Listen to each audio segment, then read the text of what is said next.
because he's got to go and do a live broadcast, so we wanted to give you a chance to hear him without having to rush him.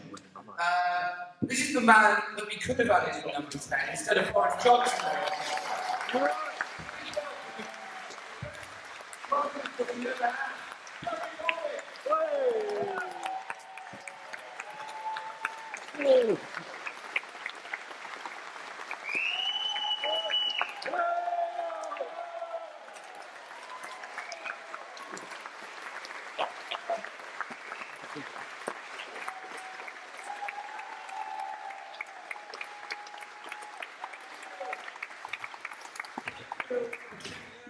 It's the comedy coming out next. Boris Johnson is still Prime Minister, so that is an act of comedy, I suppose. First of all, big thanks to People's Assembly, not just for tonight's event, but for all the other events, bringing people together in the campaign for decency and social justice and bringing together all those struggles. Because surely the message tonight, the message from the Miners' Gala, the message from the picket lines and everywhere else is that when we do things together, we can win. When we get into arguments between each other, we lose and they win. And you know who they are in these circumstances. So I want to say a big thank you to People's Assembly, but also to an awful lot of people, personal thank you for the huge amount of social justice remarks that have been made in my direction, but also the personal solidarity that's been sent to me, because I understand some of the mainstream media don't like me. They continue not to like me, but it's okay, I'm coping very well. Now, Boris Johnson lied his way through the last general election, refused to take part in any serious interviews, did some debates in which he basically dismissed everything we said, including the points that I put forward, saying your form of economic future of this country is handing our NHS over to American healthcare companies. Where was I wrong? Nowhere. Then accused him of undertaking secret negotiations with the US. He denied it. Where was I wrong? And so it goes on. Okay, he has now been forced to resign as leader of the Tory party, but not yet as Prime Minister, and many people are sort of celebrating that. I am, and I aren't. I am because he has lied his way into office. His sole purpose in life is the promotion of Boris Johnson over all else. But the next Tory leader is fundamentally going to be cut from the same cloth, pursuing the same economic policies and the same injustice within our society and our world. What we need is something very, very different. And this is what we as a Labour movement have got to offer, something very, very different. You deal with these issues by playing to our strengths. Tomorrow we celebrate the Miners' Gala. The Miners' Gala has gone on for a very long time. It brought together all the pit communities of Durham. It brought together all the other causes in Durham. Okay, the pits have gone, the Gala has got bigger. There is a sense of hope, inclusion and utter determination in the Gala in bringing together all the causes that we all hold dear and we all campaign on together. It's only through our unity of all our organisations we can bring about change. That means not offering to manage the economy. It means demanding that we change the way this economy is run.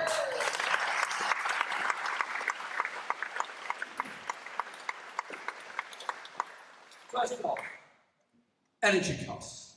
Energy costs, very high, obviously. Anyone can look at their gas bill, electricity bill, whatever else, and they can see the way the costs are going up. I must say, I'm slightly puzzled when you get a letter from a very eco-conscious electricity company saying costs have gone up. By the way, we generate X amount of our electricity from wind, wave, and sun. Okay. So the wind is charging more, the sun is charging more, the waves are charging more, and then you look beyond all that to the profits, the dividends, and the directors' pay of those companies. And then you see what the truth of the matter is. So we need, yes, of course, a price cap on energy in order to protect people to ensure that come the winter they can heat their homes and all the other things they need to do. But I tell you what we do need is the energy companies taken into public ownership.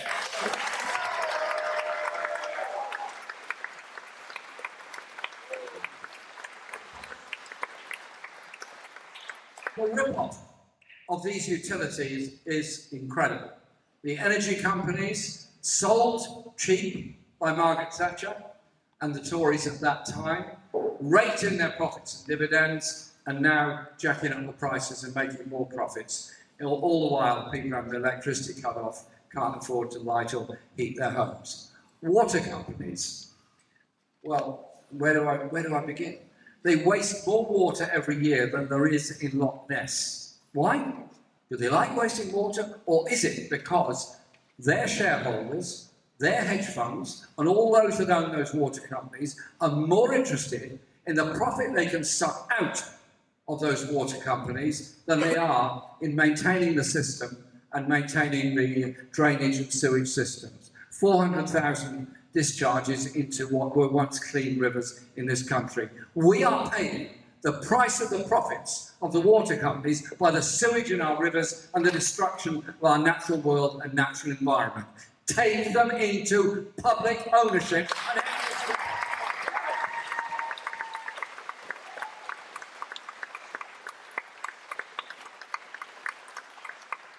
And the same applies with mail.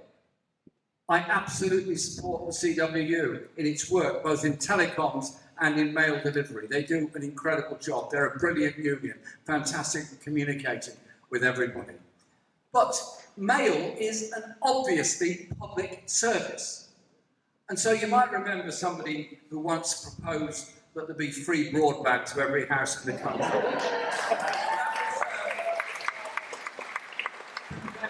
Broadband communism. I'm still trying to work out what broadband communism is, but let's just rest it there. Surely to goodness, it's so obvious that you need to be able to communicate with each other. Young people basically don't write a lot of letters to each other. They do an awful lot of emailing and messaging and so on. It is fundamental having access to electronic media. Therefore, public ownership, to me, is the obvious thing to give free access to it. It's not controlling people's lives. I'll come on to the media in a moment. I've got a different agenda for them. But it is about fundamentally having public ownership of the basic utilities of our lives. And so I think we have to be not shy of making these demands, proud of making these demands.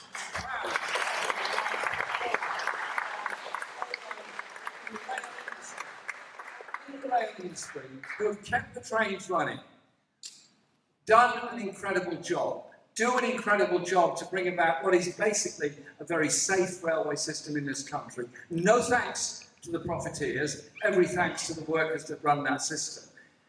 Since Network Rail is publicly owned, it makes no sense whatsoever not to have the rest of the rail system in public ownership. So we can have affordable trains run at the time people need them, at the fares people can afford to pay, not the rip-off that we're getting at the present time.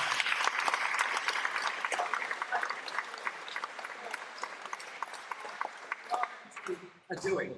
And as this summer rolls on, there's going to be more and more industrial disputes about wages and about jobs. Wages have been frozen or gone down since 2010. The austerity budget brought in by the Tories and the Lib Dems, do not forget the Lib Dems, in 2010, brought that austerity budget in, which we are still paying the price for. Public sector workers who lost their jobs, those that remain, often doing 2 or 3 people's jobs at the same time. Health workers, local authority workers, university workers, college workers, and all those groups working much harder for less money in order to pay for the austerity they imposed. And food prices going up and the levels of poverty in this country increasing. There are now 14 million people in the UK living in poverty. Just think about that figure a moment. 14 million in a country of 65 million living in poverty. And at the same time, the numbers of super rich, of millionaires have become billionaires, of billionaires have become trillionaires, has grown exponentially, particularly during COVID and since then. We have a government and a party in office that is dedicated to the redistribution of wealth and power, every bit as determined as I am. The only difference is they want more wealth and power for the wealthy and powerful. I want wealth and power for the mass of the population, not that wealthy.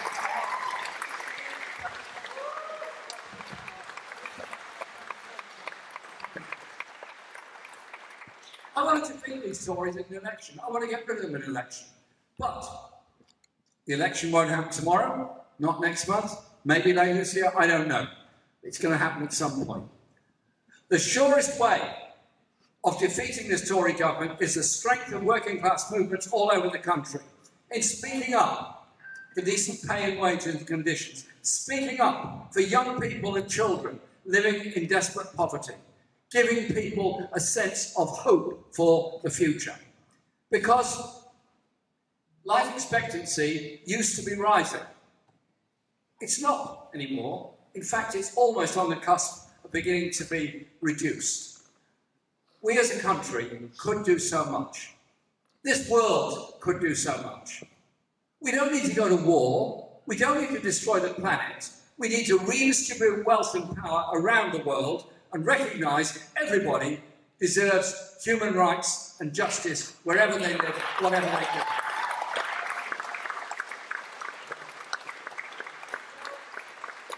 Let's know what the threat is. The threat is of an effective, united working class movement in this country and around the world, demanding something different. Green industrial revolution, decent pay, decent conditions, and decent jobs. And you know what? It's happening. Those demands around the world are gaining more currency. We often insulate ourselves from what's going on in other places around the world. I'll give you one very short story on this. I've often worked with those people that are trying to unionise security workers in hospitals, cleaners in colleges and universities, gig workers, and so on. I remember sitting down with a group of delivery riders because one of their number had got into a traffic incident with another driver and was stabbed to death on the road and died. We called a meeting of all the delivery workers in the area I represent, and persuaded them to join a union. John Hendy came along to help with that persuasion. And they went through with me what their lives were like. Insecure jobs, 0 hours contracts, demands to ride dangerously and fast in order to deliver hot food to somebody or other somewhere. They're appallingly treated, and Uber and all these other companies do very, very well out of it.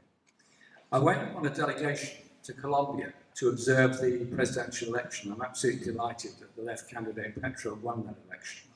And during the time I was there, I had a meeting with a group of delivery riders in Bogota who go through exactly the same problems, exactly the same dangers, exactly the same risks, just to try and make ends meet and keep body and soul together.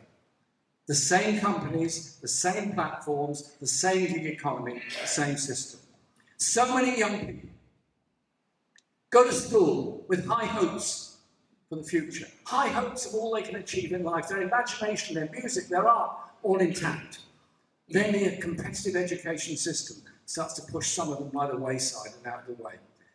And then they leave school, go to college, go to university, end up with £50,000, £60,000 worth of debt and can't get the job they need, can't get the house they want, can't get the flat they want, end up in expensive private rented accommodation.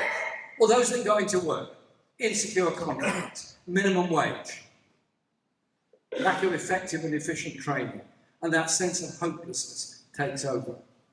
Our movement has got to embrace and bring in all these young people that need to be in trade unions, need to be part of the community of trade unions and the community of the labour movement. So we fight those battles for union recognition in industries where there is none, as well as defending recognition in industry like rail, where there is good support for union membership at the present time. The way forward, surely, the way forward for our movement is unity.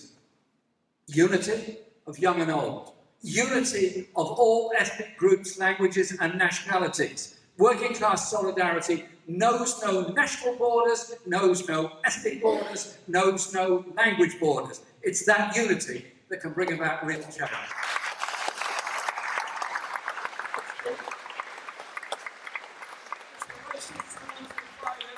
We will never allow them to do that. It's the far right who want to divide us. We will never allow them to do that. It's our movement that needs to go forward with these clear, absolutely clear demands. Decent pay, full union rights, public ownership, particularly of the utilities, rights at work, all these things that were never handed down from above. The Factories Act didn't come from nowhere, the original ones. It came from trade union action. The Education Act of 1870 that brought about some degree of universal education didn't come from nowhere. National insurance, National Health Service, council housing, rights at work, disability discrimination, rights for women, all these things were won against the wishes of the richest and the most powerful. Our media disempowers us. Our media weakens us. Our media trivialises everything, obsesses with personality, obsesses with wealth, and never talks about real poverty and the real situation facing Britain. The Today programme, the political Valhalla of all, what does it do? It's Westminster gossip upon Westminster gossip upon Westminster gossip. Ian Byrne and the Right to Food campaign are 10 times more important than anything they could say on the Today.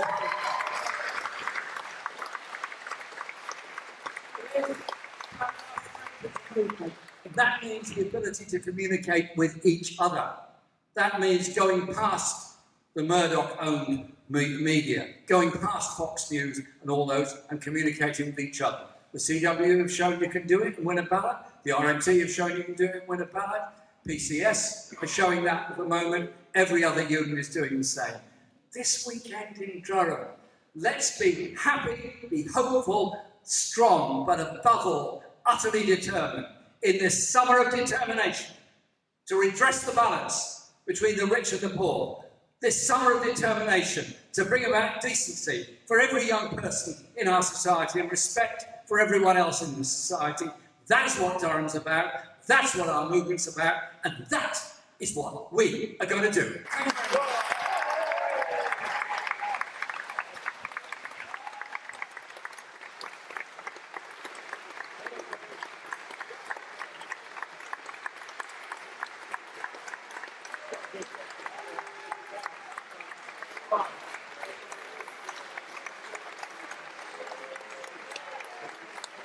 Thank you very much.